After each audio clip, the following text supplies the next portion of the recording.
दिनांक 18/3/2026 रोजी आम्हाला बातमीदाराकडून बातमी मिळाली होती की राष्ट्रीय महामार्ग क्रमांक 52 वर पळासनेर गावाच्या हद्दीत काही हॉटेल आणि ढाब्यांवरती अंमली पदार्थाची विक्री व साठवणूक केली जात आहे।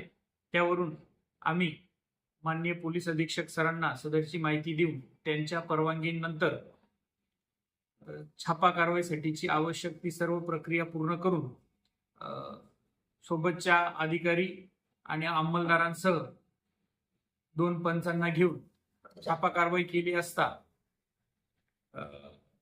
हॉटेल जय बाबारी, हॉटेल जय मातादी आणि हॉटेल रामदेव बाबा अशा 3 ठिकाणी आम्हाला एकूण 224 किलोग्रॅम वजनाचा सुखा गांजा, काही अफूची पावडर त्याला डोडा म्हणतात आणि काही गांजाचा चुरा असा अंमली पदार्थ मिळून आला। त्याची बाजार मूल्य 37,45,965 रुपये असे आहे।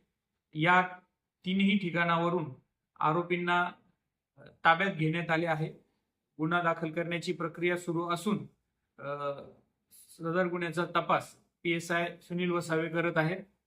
सदरची कारवाई ही माननीय पोलीस अधीक्षक श्री श्रीकांत धिवरे सर यांच्या मार्गदर्शनाखाली तसेच अपर पोलीस अधीक्षक अजय देवरे सर आणि SDPO सुनील गोसावी सर यांच्या मार्गदर्शनाखाली आम्ही तसेच PSI Sunil Vasave, PSI Kachare, PSI Milind Pawar, police head constable Shekhar Bagul, Raju Dhisale, Sunil Pathak, Anil Chaudhari, Krishna Pawara, Dinkar Pawar, Swapnil Bangar, Vijay Dhiware, Badgujar, Shiva Vasave, Jayesh More, चालक आमचे अल्ताफ मिर्झा, इसरार फारुकी अशांनी केले आहे।